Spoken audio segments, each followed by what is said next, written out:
যশোরকে বাদ দিয়ে, যশোর জংশনকে বাদ দিয়ে এখান থেকে পদ্মবিলা যেতে হবে। পদ্মবিলা থেকে রাধানগর আরও 9 কিলোমিটার। কিভাবে যাবে এখান থেকে?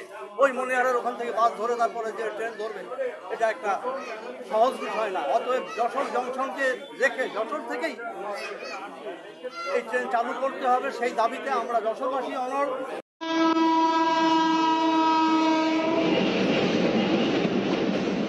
হ্যালো দর্শক, আজকে আমরা এই ভিডিওতে দেখাতে চলেছি যশোরের মানুষ কিভাবে রেল সেবা থেকে বঞ্চিত হতে যাচ্ছে। পদ্মা সেতু রেল সংযোগ প্রকল্পের কাজ প্রায় শেষ হওয়ার পদ্মা সেতু দিয়ে নড়াইল হয়ে রেলপথে রাজধানীতে পৌঁছানোর যশোরবাসীর স্বপ্ন এখন হাত ছোঁয়া দূরত্বে। নতুন এই রুটে ট্রেন চলাচল শুরু হলে রেলপথ যশোর থেকে ঢাকার দূরত্ব কমবে 193 কিলোমিটার। ঘন্টায় 120 কিলোমিটার গতিতে ব্রডগেজ রেল লাইন দিয়ে ছুটবে ট্রেন। বর্তমানে যশোর হয়ে যেগুলো ট্রেন চালু আছে সেগুলো বন্ধ হয়ে যাবে। উন্নয়ন সংগ্রাম কমিটির এই যে মানববন্ধন কর্মসূচি, আপনারা জানেন আমরা যেসব দাবিতে আজ একত্রিত হয়েছি, যশোরবাসীকে পদ্মা সেতুর নামে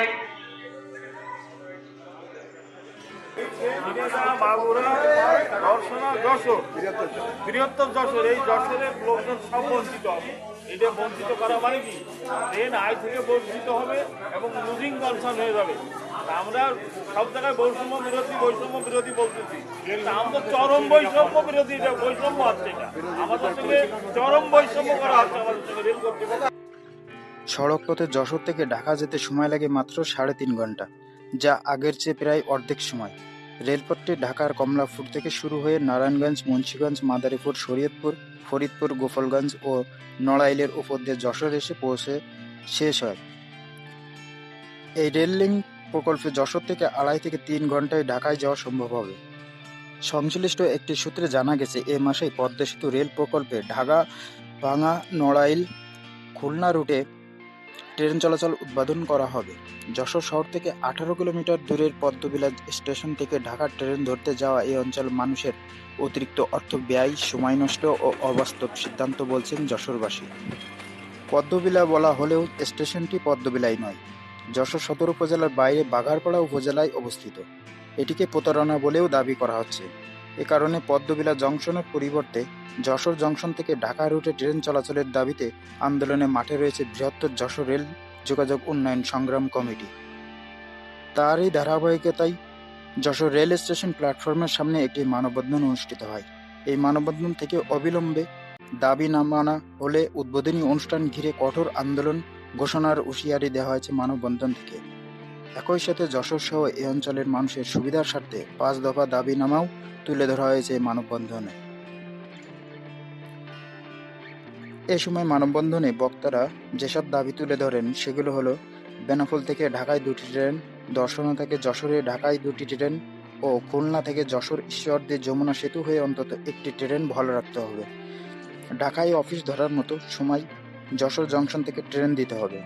আন্তনগর ট্রেনের সুলভ বগি এবং ফুল, মাছ ও সবজিবাহী বগি যোগ করতে হবে। ট্রেনের ভাড়া সহনীয় পর্যায়ে নামাতে হবে। নিবন্ধনের বাইরেও টিকিট প্রাপ্তি নিশ্চিত করতে হবে এবং সিনিয়র সিটিজেনদের টিকিট প্রাপ্তিতে অগ্রাধিকার দিতে হবে। জরুরি ভিত্তিতে দর্শনা থেকে খুলনা পর্যন্ত ডাবল লাইন স্থাপন করতে হবে। বৃহত্তর যশোর রেল যোগাযোগ উন্নয়ন সংগ্রাম কমিটির আহ্বায়ক কাউসার আলীর সভাপতিত্বে মানববন্ধনে বৃহত্তর যশোর রেল যোগাযোগ উন্নয়ন সংগ্রাম কমিটির যুগ্ম আহ্বায়ক জিল্লুর রহমান ভিটু বলেন, পদ্মবিলা জংশন নাম দিয়ে যশোরবাসীর সঙ্গে প্রতারণা করা হচ্ছে। পদ্মবিলা গ্রাম যশোর সদর উপজেলার মধ্যে, কিন্তু পদ্মবিলা জংশনটি স্থাপন করা হয়েছে বাঘারপাড়া উপজেলার বাঁশবাড়ি ইউনিয়নের রাধানগর গ্রামে। বাধ্য হব, আমরা প্রতিরোধ করব, অবরোধ করব এবং আমরা আমাদের ন্যায্য এবং সত্য দাবিটা যতক্ষণ না আদায় হবে আমরা রাজপথে থাকব। রেলপথ বিভাগের সিদ্ধান্ত অনুযায়ী ট্রেনে পদ্মা সেতু হয়ে ঢাকায় যাওয়ার জন্য নির্ধারণ করা হয়েছে যশোরের বাঘারপাড়া উপজেলার রাধানগর গ্রামে পদ্মবিলা রেল জংশন। যশোর শহরের মূল স্টেশন থেকে 18 কিলোমিটার দূরে এর অবস্থান। এছাড়া বেনাপোল থেকে প্রায় 40 কিলোমিটার, ঝিনাইদহের কোটচাঁদপুর স্টেশন থেকে 50 কিলোমিটার এবং চুয়াডাঙ্গার দর্শনা স্টেশন থেকে প্রায় 60 কিলোমিটার দূরে। এই অঞ্চলের মানুষকে ট্রেনে পদ্মা সেতু হয়ে ঢাকায় যেতে হলে 18 থেকে 45 কিলোমিটার পথ পাড়ি দিয়ে পদ্মবিলা স্টেশনে যেতে হবে। যা এই অঞ্চলের যাত্রীদের জন্য দুর্ভোগ বয়ে আনবে।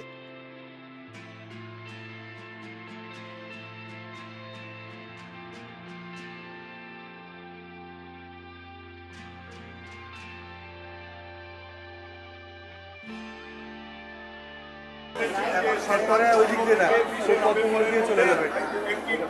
আমাদের পুরো দেখায় ঢাকায় প্রবেশ করবে, তাতে করে যশোরের মানুষ বঞ্চিত হবে। যশোরের মানুষ কোনো প্রকারে সমস্যা হবে না। এই যশোরের মানুষ বঞ্চিত হওয়ার কারণে অত্র এলাকার মানুষ ক্ষতিগ্রস্ত হবে এবং ওই ট্রেনটাও হচ্ছে একটা অলাভজনক প্রতিষ্ঠানে পরিণত হবে। যা ইতিপূর্বে আমরা দেখেছি যে সরকার একটি শক্তি ট্রেন চালু করেছিল, শক্তি ট্রেনে সঠিক পরিকল্পনা না থাকার কারণে সেটি একটি অলাভজনক ট্রেনে পরিণত হয়েছিল।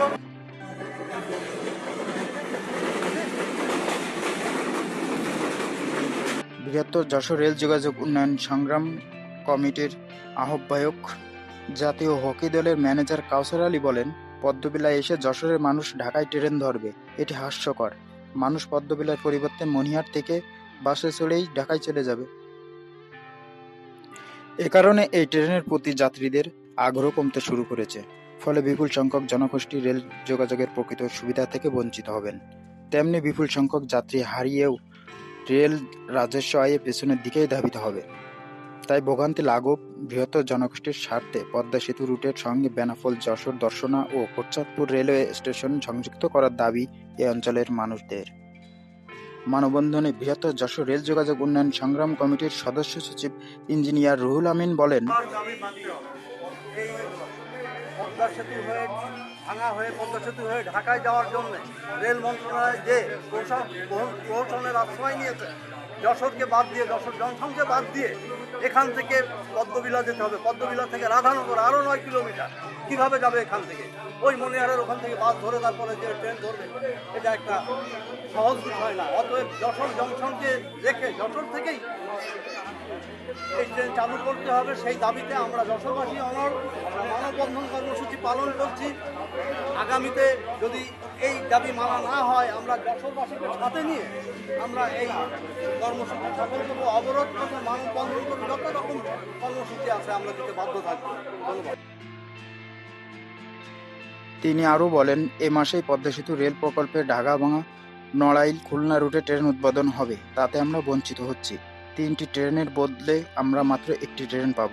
এই বঞ্চনার বিরুদ্ধে বহুবার কথা বলেও কোনো সুরাহা পাওয়া যায়নি। এজন্য আমরা বৃহত্তর যশোরের সর্বস্তরের মানুষ একীভূত হয়ে মোট 5টি ট্রেন যশোর থেকে ছেড়ে যাবে দাবি জানিয়েছি।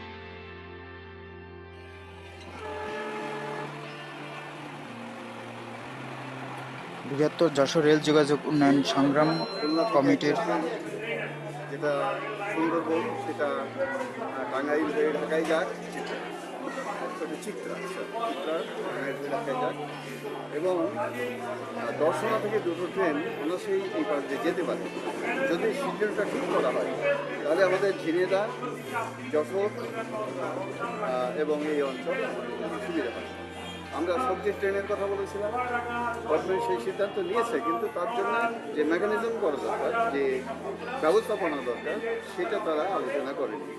আমরা আরেকটা গুরুত্বপূর্ণ দাবি করেছিলাম যে ট্রেনে জেনারেল বগি দেওয়া হোক, আন্তনগর ট্রেনে 4টে জেনারেল বগি দেওয়া হোক, তাহলে 250 টাকায়, 200 থেকে 250 টাকায় ঢাকায় মানুষ যেতে পারবে।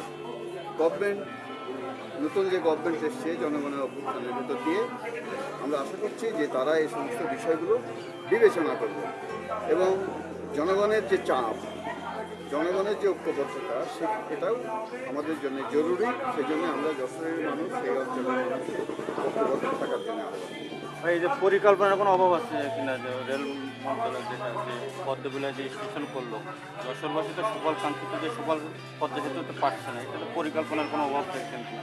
অভাব তো আছেই, যে বাস্তব বিবর্জিত একটা চিন্তা। এই জনপদের মানুষ কীভাবে যাবে, কত গরিষ্ঠ মানুষ যেতে পারবে, সেইটার ক্ষেত্রে তো পরিকল্পনার অভাব আছে। এটা একটা ভুল সিদ্ধান্ত, এইটা